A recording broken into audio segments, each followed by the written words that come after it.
பழைய கதையை பேசுறதுல எந்த விதமான அர்த்தமும் கிடையாது. கருணாநிதி கால வாரினாரா, இல்லை ஜெயலலிதா கால வாரினாரா, எம்ஜிஆர் குண்டுராவ்கிட்ட பேசினாரா, இந்த கதையெல்லாம் வந்து பழைய கதை. இதெல்லாம் வந்து ஒர்க் அவுட் ஆகாது.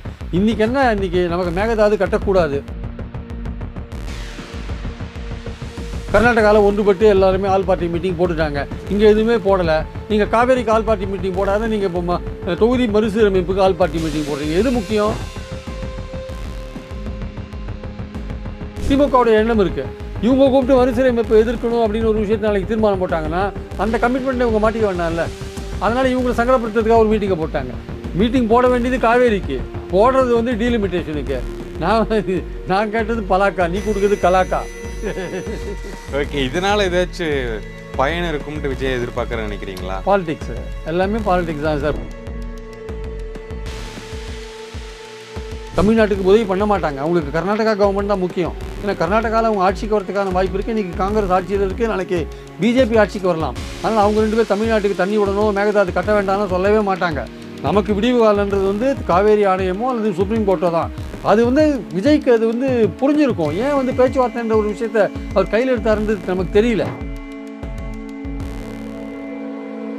மக்கள் எப்படி முடிவு எடுப்பாங்கன்னு தெரியாது. விஜயை நம்பி ஓட்டு போட்டாங்க, மாற்றத்துக்காக ஓட்டு போட்டாங்க. மக்கள் திருப்தியாக இருக்காங்களா இல்லைன்றது இடைத்தேர்தல் தான் தெரியும்.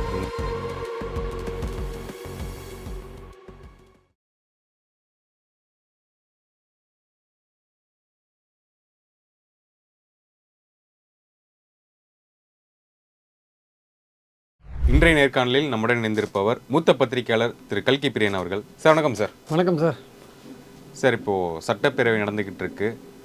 தமிழ்நாடு பட்ஜெட் அண்ட் வேளாண் பட்ஜெட்டுக்கான விவாதங்கள் வந்து போய்கிட்டு இருக்கு. முதலமைச்சர் அண்ட் எதிர்க்கட்சி தலைவருடைய விவாதம் நம்ம பார்த்துருப்போம். மாறி மாறி ஒரு சரமறையான விவாதம் வந்து போய்கிட்டு இருக்கு. ஆரோக்கியமாக இருக்கா, இல்லை இதை கொஞ்சம் தவிர்க்கலாம் அப்படிங்கிற விஷயம் இருக்கா? இல்லை, இது ஆரோக்கியம். இதுவரையும் இப்போ நம்ம பேசுகிற வரையும் நடந்த டிஸ்கஷன்ஸ் ஆரோக்கியமாக தான் போயிட்டுருக்குன்னு நினைக்கிறேன். ஏன்னா நேற்று வந்து ஒரு சவால் விட்டார் உதயநிதி. நாளைக்கு நாங்கள் காவேரி பற்றின, மேகதாது பற்றின ஒத்திவைப்பு தீர்மானம் கொண்டு வர போகிறோம், அதுக்கு முதல்வர் வந்து பதில் சொல்லணும். ஏன்னா அவர் ஏன் சொன்னாருன்னா, நேற்று பேசும்போது இவர் ஆதவர்ஜன் என்ன சொன்னார், இது மாதிரி இனிமேல் வந்து முதலமைச்சர் வந்து எதிர்கட்சி தலைவருக்கு பதில் சொல்ல மாட்டார், அவை முன்னர் வந்து ஒரு தீர்மானம் கொண்டு வரணும், மற்ற அமைச்சர்கள் தான் பதில் சொல்லுவாங்க அப்படின்னாரு. அதுக்கு எதிர்கட்சி தலைவர் சொன்னார், அப்போ நாங்கள் ஏன் முதல்வர் பதில் சொல்லலாம், நாங்கள் ஏன் அசம்பிளிக்கு வரணும் அப்படின்னு அவர் கேட்டார். முதல்வர் பதில் சொல்லணும்னா நாங்கள் வருவோம் பேசுவோன்ற மாதிரி சொன்னார். ஸோ இன்னைக்கு காலையில் வந்து ஒத்திவைப்பு தீர்மானம் தைரியம் இருந்தால் நாளைக்கு வந்து பதில் சொல்லுங்கன்ற மாதிரி உதயநிதி சொல்லிட்டார். அவர் இன்னைக்கு காலையில் இந்த ஒத்திவைப்பு தீர்மானத்தை உடனே எடுத்துட்டாங்க. எடுத்துகிட்டு இப்போ பேச ஆரம்பிச்சிருக்காங்க. விவாதங்கள் போயிட்டு இருக்கிறத நம்ம பார்க்குறோம். மேகதாதுக்கு ஏன் ஆல் பார்ட்டி மீட்டிங் கூட்டலைன்றதான் முக்கியமான பாயிண்ட்டு. அதை தான் முக்கியமாக வைக்கிறாங்க. அவர் என்ன சொல்கிறாரு, விஜய் என்ன சொல்கிறாரு, நீங்கள் பேச்சுவார்த்தை நடத்த போகிறதா இருந்தீங்க, நீங்கள் கடைசியில் வந்து முதல்வர் உங்களை வர வேண்டாம்னு சொல்லிட்டாரு, அது தமிழ்நாட்டுக்கு அவமானம் அது இதுன்னு அவர் சொல்கிறார். அதுக்கு அவர் சொல்கிறார், விஜய் சொல்கிறாரு, நான் தமிழர்களுக்கு அவமானம் பட்டா பரவாயில்ல அப்படின்னு சொல்லிட்டு அவர் என்ன சொல்கிறார், நான் ஒரு ட்ரை பண்ணி பார்க்கலாம், பக்கத்து நாடுகளே பேச்சுவார்த்தை நடத்தும் போது பக்கத்து மாநிலத்தோடு பேச்சுவார்த்தை நடத்தக்கூடாதுன்னு அவர் சொல்கிறார். பட் இது வந்து கேட்குறதுக்கு நல்லாயிருக்கும். பட் இந்த இஷ்யூ வந்து ஒரு லாங் ஸ்டாண்டிங் இஷ்யூ. இது காவிரி இஷ்யூன்றது ஒரு லாங் ஸ்டாண்டிங் இஷ்யூ, பல கட்டங்களை கடந்து வந்திருக்கிற ஒரு இஷ்யூ. அதில் வந்து பழைய கதையெல்லாம் பேசிட்டு இருக்க அர்த்தம் இல்லை. யார் காலத்தில் டேம் கட்டினாங்கன்னு கேட்குறாரு விஜய். 69 வருஷத்தில், அது 74 ஒப்பந்தம் முடிஞ்சுதுங்க. அதுக்கப்புறம் பேச்சுவார்த்தைகளில் போச்சு, வழக்கை வாபஸ் வாங்கினார் கருணாநிதி. அந்த இடைப்பட்ட காலத்தில் கர்நாடகா டேம் கட்டினது உண்மைதான், அதில் யாரும் மறுக்கிறதுக்கு இல்லை. இந்திரா காந்தி அந்த காலத்தில் சமாதான பேச்சுவார்த்தை நடத்தலாம்னு சொன்னாங்க, ஒப்பந்தத்தை புதுப்பிக்கல. 89 நடுவர் மன்றம் அமைக்கிற வரையும் கர்நாடகாவுக்கு வாய்ப்பு கிடைச்சிது, அவங்க டேமை கட்டினாங்கன்றது உண்மை. இதில் பழைய கதையை பேசுகிறது அர்த்தம் இல்லை. திமுக ஆட்சியில் தான் நடுவர் மன்றமே அமைக்கப்பட்டது 89. 2007 இறுதி தீர்ப்பு வந்து அப்புறம் காவேரி ஆணையம் வந்து சுப்ரீம் கோர்ட்டு கெசட்டில் போட்டாங்க. 13க்கு அப்புறம் 18 இறுதி தீர்ப்பு வந்தது. அதை தான் இப்போ எல்லோரும் ஃபாலோ பண்ணணும்.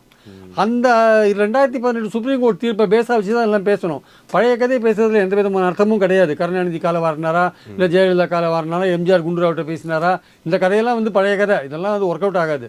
இன்றைக்கி என்ன, இன்றைக்கி நமக்கு மேகதாது கட்டக்கூடாது. மத்திய அரசு என்ன சொல்லுது, அசம்பிளியில் பார்லிமெண்ட்டில் என்ன சொல்லுது, கீழே இருக்கிற மாநிலங்களோட பர்மிஷன் தேவையில்லை, அந்த ரைப்பேரியன் ஸ்டேட்ஸ் நம்ம தமிழ்நாடு கேரளா அவங்க பர்மிஷன்லாம் தேவையில்லை, அவங்க அணை கட்டலாம் அப்படின்னு சுப்ரீம் கோர்ட் தீர்ப்பில் எந்த தடையும் கிடையாது கட்டுறதுக்குன்ற மாதிரி சொல்லிட்டு அதுதான் எங்கள் தமிழ்நாட்டில் ஒரு கொந்தளிப்பு உண்டாக்கிச்சு. எல்லாருமே கேள்வி கேட்க ஆரம்பித்தாங்க. ஆல் பார்ட்டி மீட்டிங் போடுங்கன்னாங்க. அவங்க உடனே ஆல் பார்ட்டி மீட்டிங். நடுவில் காவேரி ஜூன் ஜூலை மாதம் கொடுக்க வேண்டிய வாட்டரை கொடுக்கல. ஜூன் மாதம் கொடுக்கலன்னு ஜூலை மாதம் தமிழ்நாடு குரல் எழுப்பணும்ல, குரல் எழுப்பவே இல்லையே. ஆகஸ்ட் 3ஆம் தேதி 4ஆம் தேதி தானே வழக்கே நீங்கள் போடுறீங்க. அப்போ ஜூலை மாதம் முழுக்க என்ன பண்ணீங்க? தண்ணி வரல. ஜூன் மாதம் தண்ணியை நீங்கள் கேட்கணும்ல, உடனே போயிருக்கணும்ல. அவன் ஜூன் மாதம் எண்டில் தான், ஜூலை மாதம் 20 தேதிக்கு மேலே தான் காவேரி ஆணையமே கூட்டம் கூடுது, ஒழுங்காற்று குழு கூட்டம். அப்போ நீங்கள் எல்லாம் விரைவுபடுத்தணும்ல. ஜூலை மாதம் ஃபஸ்ட் வீக்கே நீங்கள் மூச்சுக்கணும்ல. ஜூன் 12 நீங்கள் காவேரி திறக்கல. அப்போ அதுலேருந்து நீங்கள் மூச்சிக்க வேண்டிய அவசியம் இருக்குல்ல. நீங்கள் ஆகஸ்ட் மாதம் தான் சுப்ரீம் கோர்ட்டில் கேஸே போகிறீங்க அப்படின்னா அதுவும் ஒழுங்காற்று குழு கொடுத்தாதே 3500 கியூசெக்ஸ் கேட்டு தான் போகிறீங்க. அங்கே மழை பெஞ்சு எடுத்து நமக்கு ஜூன் ஜூலைக்கு சேர்த்து கொடுன்னு அதுக்கு போகல நீங்கள் ஆக்சுவலாக. ஸோ இதெல்லாம் இருக்கிற விஷயம் இருக்குது. இந்த மாதிரி இவ்வளோ விஷயங்கள் இருக்கும்போது நீங்கள் வந்து பழைய கதையை பேசுறது அர்த்தம் இல்லை. மேகதாதுக்கு என்ன பண்ண போகிறீங்க? காவேரிக்கு நமக்கு 40 டிஎம்சி தண்ணி ஜூன் ஜூலைக்கு வர வேண்டியது இப்போ ஆகஸ்டும் சேர்த்து கொடுக்கறதுக்கு என்ன பண்ண போகிறீங்கன்னு தான் இங்கே பிரச்சனை. அது தவிர வந்து மேகதாது டேம் கட்டுறதை தடுக்கிறதுக்கு என்ன பண்ண போகிறீங்க? கர்நாடகா வந்து டிபிஆர் திருப்பி அனுப்ப போகிறான். திருத்திய டிபிஆர் டீட்டெயில் ப்ராஜெக்ட் ரிப்போர்ட்டை மத்திய அரசுக்கு அனுப்ப போகிறான். மத்திய அரசு என்ன பண்ண போகிறான்றதான் முக்கியமான கேள்வி. கர்நாடகாவில் ஒன்றுபட்டு எல்லாருமே ஆல் பார்ட்டி மீட்டிங் போட்டுட்டாங்க. இங்கே எதுவுமே போடலை. நீங்கள் காவேரிக்கு ஆல் பார்ட்டி மீட்டிங் போடாத நீங்கள் இப்போ தொகுதி மறுசீரமைப்புக்கு ஆல் பார்ட்டி மீட்டிங் போடுறீங்க. எது முக்கியம்? தொகுதி மறுசீரமைப்பு முக்கியமா? அது அசம்பிளி பார்லிமெண்ட்டில் ரெசல்யூஷன் வரும்போது பார்க்கலாம். இப்போ நமக்கு முக்கியம் மேகதாது காவேரி. அதை பற்றி ஆல் பார்ட்டி மீட்டிங் போடாது. இப்போ எம்பிஎஸை கூப்பிட்டு டீலிமிட்டேஷன் போட்டிங்கன்னா அது என்ன? அதில் ஒரு அரசியல் இருக்குல்ல. அதுதான் கேட்குறாங்க எல்லாம். அது நிர்மல் குமார் கேட்குறாரு, ஆல் பார்ட்டி எம்பிஸ் கூட்டத்தில் நீங்கள் கலந்துப்பீங்களான்னு கேட்குறாரு. அதுவா இப்போ முக்கியம்? காவேரி விஷயத்தில் மேகதாதுக்கு என்ன பண்ண போகிறீங்க? அதுக்கு ஆல் பார்ட்டி மீட்டிங் போடுங்கன்னு திமுகவுடைய பாயிண்ட்டாக இருக்குது. அதுதான் முக்கியம் இல்லையா? இதனால் அரசாங்கத்துக்கு என்ன பயன் இருக்குன்னு நினைக்கிறீங்க? இதில் எம்பி கூட்டங்கள் போடுறதுனால அது வந்து திமுகவை எம்ப்ராஸ் பண்ணுறாங்க. திமுக வந்து ஒரு சங்கடத்தில் வைக்கிறாங்க. திமுக வந்து இப்போ அந்த மறுசீர டீலிமிட்டேஷனில் அந்த மசோதாவில் வந்து கொஞ்சம் பாஜக சைடு எடுக்கிற மாதிரியான ஒரு ஃபீலிங் இருக்குது. அவங்க பாஜகவோட நெருங்குற மாதிரியான ஒரு ஃபீலிங் இருக்குது. இப்போ இவங்களுக்கு பார்லிமெண்ட்டில் ரெப்ரசன்டேஷன் கிடையாது தாவேகாவுக்கு. இப்போது எல்லாம் திமுகவுக்கு 22 பேர் இருக்காங்க லோக்சபாவில், ராஜ்யசபாவில் 8 பேர் இருக்காங்க, மொத்தம் 30 பேர் இருக்காங்க. ஸோ அப்படி இருக்கும்போது மற்றவங்கெல்லாம் வந்து காங்கிரஸ் 10 பேர் இருக்காங்க, அப்புறம் மற்ற கம்யூனிஸ்ட் 2 பேர் இருக்காங்க. அது ஒரு 14-15 பேர் வருவாங்க வச்சுக்கோங்க. ஆனால் இவங்க தான் ஜாஸ்தியாக இருக்காங்க. திமுக தான் ஜாஸ்தியாக இருக்குது. நீங்கள் திமுகவை கூப்பிட்டு ஆல் பார்ட்டி மீட்டிங்கில் கூப்பிட்டு அது ஏதோ ஒரு கமிட்மெண்ட்டை பண்ணிட்டாங்க வச்சுக்கோங்க. அது வந்து இவங்க பாஜகவோட ஏதோ ஒரு பேச்சுவார்த்தை நடத்தியிருந்தாங்க அப்படின்ற மாதிரி ஒரு பேச்சு இருக்குது. பாஜகவோட நெருங்கி போகிறாங்க. இந்த மறுசீரமைப்பு மசோதாவில் ஓரளவுக்கு அட்ஜஸ்ட்மெண்ட்டில் போயிடுவாங்க. ஒன்று வெளிநடப்பு பண்ணுவாங்க, இல்லை பாஜகவுக்கு ஆதரவான ஒரு நிலைப்பாடு எடுப்பாங்க அப்படின்ற மாதிரி ஒரு பேச்சு இருக்குது. 22 எம்பிக்களை வச்சு அவங்க ஒரு பாலிடிக்ஸ் பண்ணுவாங்க திமுக. இங்கே விஜயையும் பாஜகவையும் சைமல்டேனியஸாக எதிர்க்க வேண்டாம். இதுவரையும் எழுத்தாச்சு பாஜகவை. இந்த 2.5-3 வருஷம் 29 தேர்தலுக்கு முன்னாடி வரையும் நம்ம பாஜகவோட ஒரு ஓரளவுக்கு அவங்கள கோபப்படுத்தாமல் இருக்கிற இல்லை நிலைமை எடுக்கலாம். இல்லாட்டி இவங்களும் வந்து இப்போ டிவிஎஸ்சி போலீஸ் அது இது ஊழல் அவங்களும் என்ஃபோர்ஸ்மெண்ட் அது இது அமுச்சு விட்டா என்ன பண்ணுறது? ஏதோ ஒரு இடத்துல ஒரு பாலிடிக்ஸ் பண்ணணும்ல. ஸோ நம்மக்கிட்ட இருக்கிற எம்பியை வச்சு ஒரு பாலிடிக்ஸ் பண்ணலாம். தமிழ்நாட்டுக்கு ஏற்றபடி நாங்கள் மறுசீரமைப்பு பண்ணுறோன்னு பாஜக சொல்லிட்டாங்கன்னா அது ஆதரிக்கிற மாதிரியான ஒரு நிலைப்பாடு எடுக்கலாம் அப்படின்னு திமுகவுடைய எண்ணம் இருக்குது. இவங்க கூப்பிட்டு மறுசீரமைப்பு எதிர்க்கணும் அப்படின்னு ஒரு விஷயத்தை நாளைக்கு தீர்மானம் போட்டாங்கன்னா அந்த கமிட்மெண்ட்டை இவங்க மாட்டிக்க வேண்டாம்ல. அதனால் இவங்களை சங்கடப்படுத்துறதுக்காக ஒரு மீட்டிங்கை போட்டாங்க. மீட்டிங் போட வேண்டியது காவேரிக்கு, போடுறது வந்து டீலிமிட்டேஷனுக்கு. நான் கேட்டது பலாக்கா, நீ கொடுக்குறது கலாக்கா. ஓகே, இதனால் ஏதாச்சும் பயன் இருக்கும்ட்டு விஜய் எதிர்பார்க்குற நினைக்கிறீங்களா? பாலிடிக்ஸ் எல்லாமே பாலிடிக்ஸ் தான் சார். பழனி கோயில் விஷயமா, அடுத்தது மதுரை கோயில் எடு, அவ்வளோதான் விஷயம். எல்லாம் பாலிடிக்ஸ் தான். நீங்கள் 31 பேர் வேலை ரத்தா உடனே செந்தில் பாலாஜி அரெஸ்ட் பண்ண முடியும். டைவர்ஷன் டாக்டிக்ஸ் தானே எல்லாமே. அரசியல்ன்றது என்ன? சின்ன கோடி பக்கத்தில் பெரிய கோடை போட வேண்டியது தானே. அதே அவங்க கரெக்டாக இவங்க பண்ணுறாங்க. அந்த விஷயத்த தெளிவாக பண்ணுறாங்க. அதில் ஒன்றும் எந்த விதமான சந்தேகமும் கிடையாது. இந்த காலை விவாதத்தில் பார்க்கும்போது முன்னாள் அமைச்சர் இது சொல்கிறாரு, அந்த நிதிநிலை அறிக்கையில் வந்து கொடுத்துருக்காங்க, இந்த தொட்டால் விட மாட்டோம், தொட்டவங்களை விட மாட்டோம் அப்படின்லாம் வசனம்லாம் இருக்குது. எதுக்கு இதெல்லாம் எழுதி வச்சுருக்கீங்க? நாங்கள் வந்து சனிக்கிழமை ஆச்சுன்னா பனையூரில் பார்த்தோம்னா வார சந்தை மாதிரி எல்லாத்தையுமே அள்ளி போட்டுக்கிறீங்க, இப்படி தானே இருக்குது. அப்புறம் எதுக்கு இந்த தொட்டவங்களையும் விட மாட்டேன்னு நீங்கள் ஏன் மென்ஷன் பண்ணுறீங்கன்னு கேட்குறாரு. தொட்டவங்களை விட மாட்டோம்னா இன்றைக்கி அவர் வந்து கனிம வள அமைச்சரை வீட்டுக்கு அமைச்சிருக்கணும். அவங்க அப்பா வந்து 50 கோடி ரூபாய் வசூல் பண்ணதா ஜூனியர் விடனில் ஒரு ரிப்போர்ட் வந்திருக்கு. இன்றைக்கி ஜூனியர் விடனில் ஒரு ரிப்போர்ட் வந்திருக்கு. இன்றைக்கி அவங்க கனிம வள ஃபாதர் வந்து அவரோட ஃபாதர் வந்து துட்டு கலெக்ட் பண்ணுறாரு அப்படின்ற ஒரு. அப்போ தொட்டாரை விட மாட்டோன்னா பத்திரிகையிலேயே வந்திருக்கு, ஜூனியர் விடன்லேயே வந்திருக்கு. அப்போ அவங்க தொட்டாரை விடக்கூடாது இல்லை. 22 லட்சம் ரூபா transport contractor TASMAC transport contract வாங்கி தரேன் 22 லட்சம் கைது பண்ணிட்டுருக்காங்க 2 பேரை. அவங்கள என்ன பண்ண போகிறீங்க? அரசு வக்கீல் பதவிக்கு 12 லட்சம் கேட்டார் கன்னியாகுமரியில் ஒரு தாவேக்கா, அவர் என்ன பண்ண போகிறீங்க? மண்டல் மண் எடுக்கிறதுக்கு பைசா கேட்டார் தாவேக்கா பிரமுகர், அதுக்கு என்ன பண்ண போகிறீங்க? செங்கல்சூழலில் போய் காசு கேட்டார் தாவேக்கா பிரமுகர், அதுக்கு என்ன பண்ண போகிறீங்க? கரெக்டு, ஊழலை ஒழிக்கிறது உங்கள் நோக்கம், அதில் எந்த விதமான சந்தேகமும் இல்லை. செந்தில் பாலாஜி மேலே எடுக்கிற அதே நடவடிக்கையை விஜயபாஸ்கர் மேலே எடுக்கலாம்ல. அவர் பேரில் எஃப்ஐஆர் இருக்குல்ல, ஃபர்தராக அதை ப்ரொசீட் பண்ணலாம்ல. காமராஜ் பேரில் இருக்குது, விஜயபாஸ்கர் பேரில் இருக்குது, எம்ஆர் விஜயபாஸ்கர் பேரில் இருக்குது. அதெல்லாம் வந்து ஒரு கண்ணுக்கு வேணா இன்னொரு கண்ணுக்கு சொன்னாம்பா. ஊழல்னால் எல்லா ஊழலையும் நடவடிக்கை எடுக்கணும். உங்களை ஆதரிக்கிறாங்க அப்படின்னா அவங்கள வந்து விட்டுறதா? அவங்க வந்து உங்கள் கட்சியில் ரிசைன் பண்ணிட்டு உங்கள் கட்சியில் சேர்ந்தாங்கன்னா விட்டுறதா? அப்படி இருக்கக்கூடாதுல்ல. இல்லை சிடிஆர் சொன்னார் எங்கள் கட்சியில் சேர்ந்தாலுமே நாங்கள் நடவடிக்கை எடுப்போம்னு சொல்கிறாரு. ஒன்றுமே காணுமே ஆக்ஷனை. நீங்கள் செந்தில் பாலாஜியை தேடி பிடிக்கிறதுக்கு பார்க்குறீங்களே தவிர 8 எஃப்ஐஆர் டிவிஎஸ்சியில் பெண்டிங்காக இருக்குது அதிமுக அமைச்சர்களை பற்றி. அதில் தட்டி எடுங்களேன். திமுக ஆட்சியில் அவங்க பாஜகவோட கூட்டணியில் இருந்ததுனால அதை சமாளிச்சுட்டு வந்துட்டாங்க. இப்போ நீங்கள் எடுங்களேன், நீங்கள் எடுங்க, ஏன் எடுக்க மாட்டேன்றீங்க? 8 எஃப்ஐஆர் பெண்டிங்காக இருக்குது. வேலுமணி மேலே 3 கேஸ் இருக்குது டிவிஎஸ்சியில். விடுங்க, அவர் உங்களை சந்திச்சுட்டு இருக்காரு, அவர் எப்போ உங்ககிட்ட வருவான்னு தெரியாது, அதுக்காக வெயிட் பண்ணுறீங்களா? இல்லையே, அவரே சொல்லிட்டாரு அதிமுகவில் தான் நாங்கள் இருப்போம் அப்படின்னு சொன்னாரு. அவர் சொன்னாருங்க, இந்த மாதிரியான ஒரு வேஷம் அவர் போட்டுட்டு இருப்பார். ஏன்னா அதிமுகலையும் ஆக்ஷன், தாவேக்காலையும் ஆக்ஷன் எடுக்கக்கூடாது, பாஜகலையும் ஆக்ஷன் எடுக்கக்கூடாது. அவரோட வேஷம் அது மாதிரி. அது அவர் நல்லா அவரை பாதுகாத்துக்கிறது நல்லா பண்ணுறாரு. இங்கே தாவேக்காலையும் ஆக்ஷன் எடுக்கக்கூடாது, அவங்களுடைய ஒரு கான்டாக்டில் வரா மாதிரி அப்படி ஒரு பிக்சர் உருவாக்குறது. இடைத்தேர்தல் ஒரு தடையாக இருக்குது. இடைத்தேர்தல் நடத்துறது ஒரு கேப் வந்திருக்கு. இப்போ அதை தேர்தல் கமிஷன் கிளியர் பண்ணிட்டா வச்சுக்கோங்க, இவங்கெல்லாம் கொத்தா வந்து இங்கே விழுந்துருவாங்க. எல்லாம் எங்கள் தாவேக்காவுக்கு ரிசைன்மெண்ட் வந்துருவாங்க. ரிசைன்மெண்ட் வந்ததுக்கப்புறம் என்ன ஆக போகுதுன்னு நினைக்கிறீங்க? ரிசைன்மெண்ட் வந்த பிறகு இடைத்தேர்தல் நடக்கும். அந்த இடத்துல அவங்க போட்டி போடுவாங்க. தாவேக்கா சிறப்பாக போட்டி போட்டு வெற்றி பெற பார்ப்பாங்க. வெற்றி பெற்றாங்கன்னா அமைச்சர் வெற்றி பெறுவாங்கன்னு அவங்க நினைக்கிறாங்க. தைரியமா வெற்றி பெறுவாங்களா இல்லையான்னு தெரியாது. ஏன்னா ஒவ்வொரு எலெக்ஷனும் ஒரு மாதிரி இருக்கு. 35 வருஷம் பாஜக சீட்டு இன்னைக்கு பறி போயிட்டாங்க பாட்டினால இடைத்தேர்தலில். மக்கள் எப்படி முடிவு எடுப்பாங்கன்னு தெரியாது. விஜயை நம்பி ஓட்டு போட்டாங்க, மாற்றத்துக்காக ஓட்டு போட்டாங்க. மக்கள் திருப்தியா இருக்காங்களா இல்லையான்றது இடைத்தேர்தல் தான் தெரியும். இல்லை, இப்போ அந்த ஒரு மாவட்டத்தில் அந்த ஒரு நகரத்தில் முக்கிய நிர்வாகி இருப்பாங்க, அவங்களுக்கு தராமல் அவங்க நின்று தோத்து கூட இருப்பாங்க. அவங்களுக்கு தராமல் புதுசாக வந்தவங்களுக்கு தராங்கல்ல, அது எப்படி? அதுக்கு பிரச்சனை தான். புதுக்கோட்டையில் வந்து சி விஜயபாஸ்கர் அவர் இப்போ வின் பண்ணாருன்னா அவர் மாவட்டம் முழுக்க அவர் கையில் இருக்கும். அப்போ முகமது பர்வேஸ் என்ன பண்ணுவார்?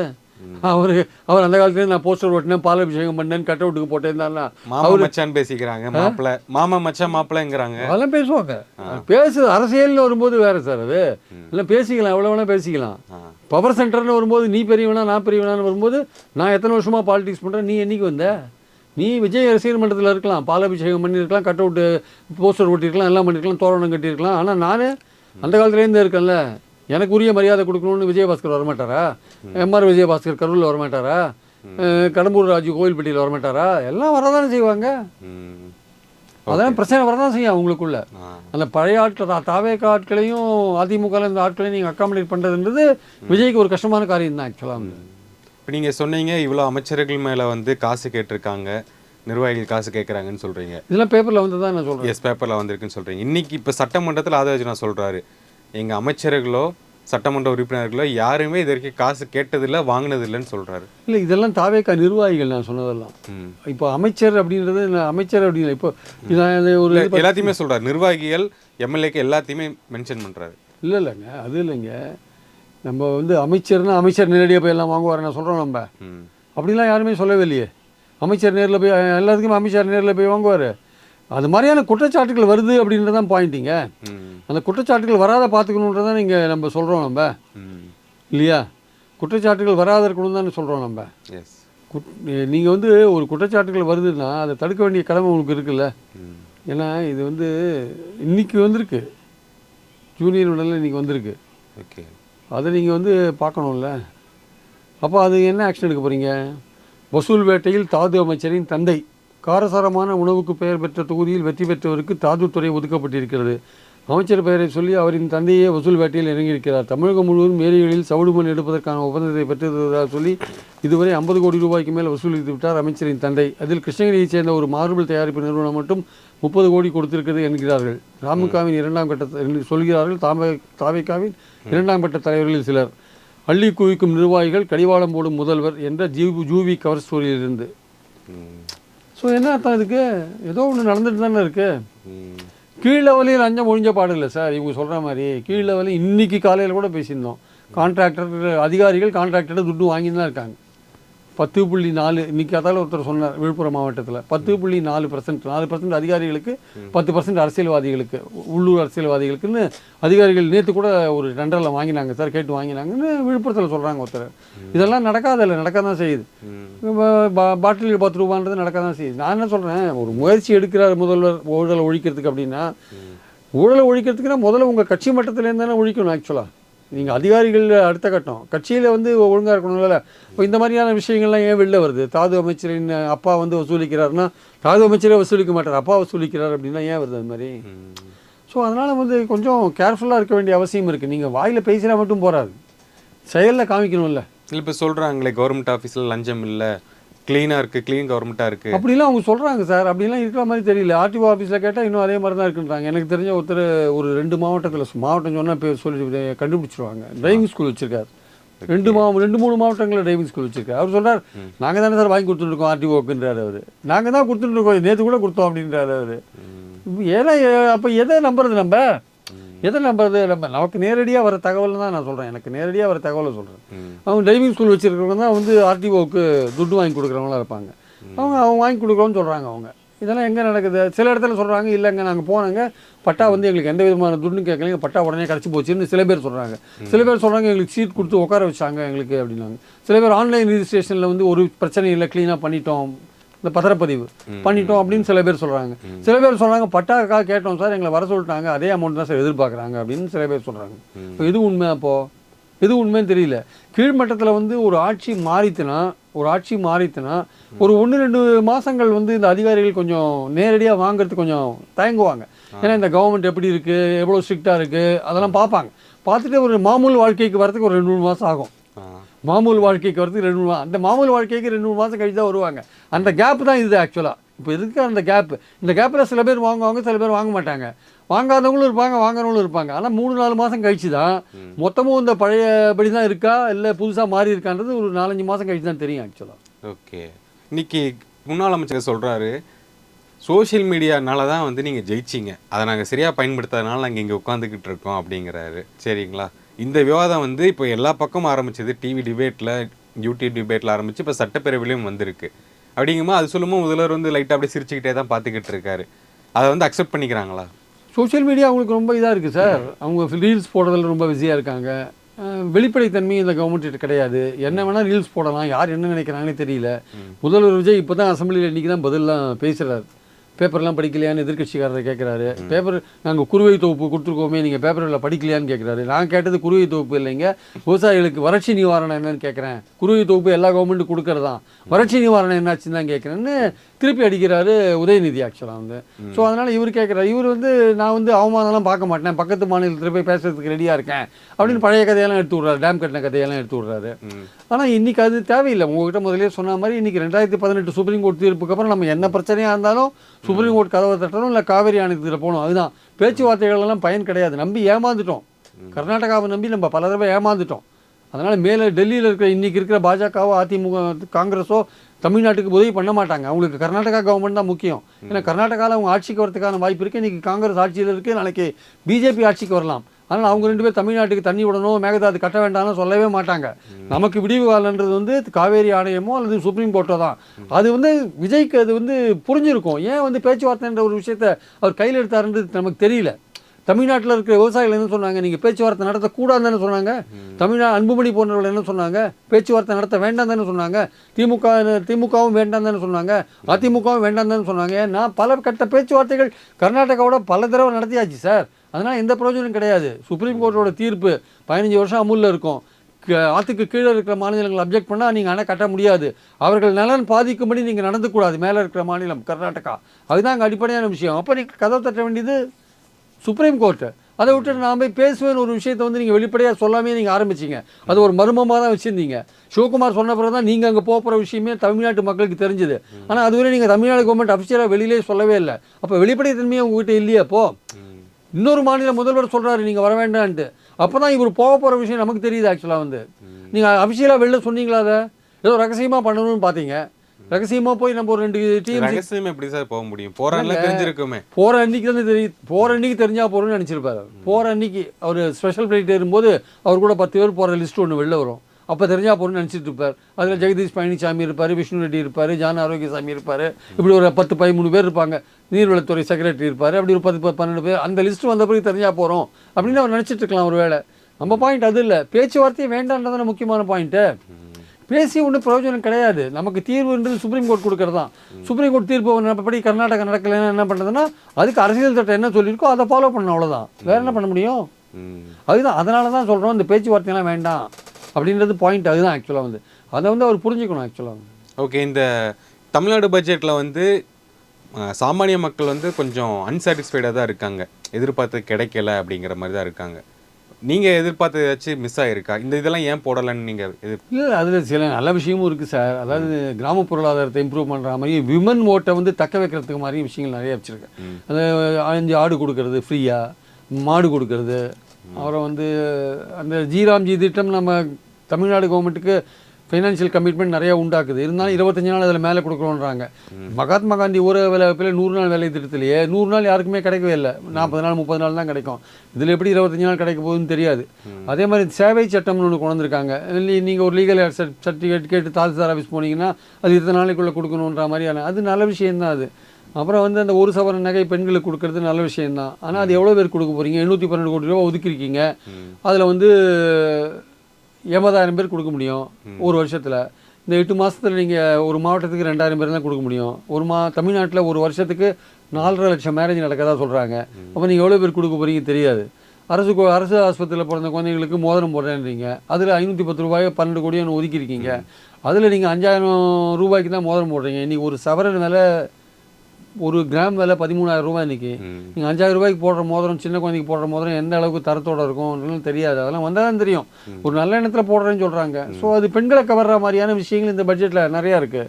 அதே மாதிரி பார்த்திங்கன்னா லேப்டாப் கொடுக்கறது, சைக்கிள், மெடிக்கல் லேப்டாப் கொடுக்கறது, சைக்கிள் கொடுக்கறது, அப்புறம் வந்து ஏஐக்கு ஒரு சிட்டி உருவாக்குறது, இந்த செமிகண்டக்டர் ஏஐக்கெலாம் ஒரு சிட்டி உருவாக்குறது, அதெல்லாம் நல்ல விஷயம். காமராஜர் பேரில் உண்டு உறைவிட பள்ளி போன்ற விஷயங்கள், அதெல்லாம் நல்ல விஷயங்கள். அதெல்லாம் அப்புறம் இந்த மார்னிங் பிரேக்ஃபாஸ்ட்டை வந்து 6லேருந்து 8ஆம் வகுப்பு வரையும் உயர்த்துறது போன்ற பல விஷயங்கள் உண்மையிலே நல்ல விஷயங்கள். ஆனால் வேலைவாய்ப்பு போன்ற விஷயங்கள் என்ன பண்ணுறாங்க தெரியாது. மின்சாரத்துறையில் வந்து ப்ரைவேட்டைசேஷன், அதை டிஸ்ட்ரிபியூட் பண்ணுறதுல ப்ரைவேட்டைசேஷனை கொண்டதுக்கான முயற்சிகள் இறங்க போகிறாங்க. அதில் 72,000 வேகன்சி இருக்குது. நிர்மல்குமார் என்ன சொல்கிறார், நாங்கள் வேகன்சி ஃபில்அப் பண்ணுவோம்னார். இருக்கிற டிஸ்ட்ரிபியூஷன் நெட்வொர்க்கை நீங்கள் வந்து ப்ரைவேட்டை கொடுத்தீங்கன்னா அப்புறம் வேலைவாய்ப்பு எப்படி உருவாக்குவீங்க? ஸோ அதனால் வந்து வேலைவாய்ப்புக்கான விஷயங்கள் அதில் இல்லைன்றது முக்கியமான பாயிண்ட்டு. அது தவிர வந்து சில விஷயங்கள்லாம் ப்ரைவேட்டைஸ் பண்ண போகிற மாதிரியான விஷயங்கள் தோன்றதை நம்ம பிபிபி மாடல் அப்படின்றாங்க, பப்ளிக் ப்ரைவேட் பார்ட்னர்ஷிப் மாடலில் பண்ணுறோன்றாங்க. ஸோ தனியாரோடு சேர்ந்து பண்ணும்போது ஒரு கட்டத்தில் தனியாருக்கு போய் சேர்ந்து வருது கடைசியில். ஸோ அதனால் அந்த மாதிரி விஷயங்கள்லாம் இதில் இருக்குது. ரெண்டாவது வந்து மக்கள் நிறைய எதிர்பார்த்தது 2,500 ரூபா கொடுப்பாங்கன்னு எதிர்பார்த்தாங்க. அது எதிர்பார்க்கல. அதே மாதிரி பஸ்ஸில் வந்து மாநிலம் முழுக்க பெண்களுக்கு இலவச பஸ் பயணம்னாங்க. அது வரல. 6 கேஸ் சிலிண்டர் அது இருக்குது. 4,000 ரூபாய் வேலையில் பட்டதாரிகளுக்கு இருக்குது. கவர்மெண்ட் ஸ்கூலில் படிக்கிற பெண்ணு பையனோட அப்பாவுக்கு வருஷத்துக்கு 15,000 ரூபாய் கொடுக்கறது இருக்குது. ரொம்ப ரொம்ப முக்கியமாக வேளாண் பட்ஜெட்டில் நெல்லுக்கு 3,500 ரூபா ஆதார விலையும், கரும்புக்கு 4,500 ரூபா ஆதார விலையும் கொடுக்குறதா நீங்கள் வந்து உங்களுடைய தேர்தல் வாக்குறுதியில் சொல்லியிருக்கிறதா இருக்குதுன்னு நினைக்கிறேன். அது நீங்கள் கொடுக்கவே இல்லை. அது மாதிரி பல விஷயம். அதே மாதிரி விவசாயிகள் கடனை 100% தள்ளுபடி பண்ணுறேன். நீங்கள் 5 ஏக்கருக்குள்ள நீங்கள் 75,000 ரூபா தான் பண்ணியிருக்கீங்களே தவிர 100% தள்ளுபடி பண்ணலை. இது மாதிரி பல விஷயங்கள் இருக்குது. அதாவது சில விஷயங்கள் வந்து பெண்கள் இளைஞர்களை கவர்ற மாதிரியான சில விஷயங்கள் இருக்குது. அதே சமயம் வந்து அதிருப்தியான விஷயங்களும் சிலது இருக்குது. நீங்கள் வந்து எப்படி வருவாயை பெருக்க போகிறீங்க? இன்றைக்கி 55,000 கோடி வருவாய் பற்றாக்குறை இருக்குது. அதை எப்படி குறைக்க போகிறீங்க?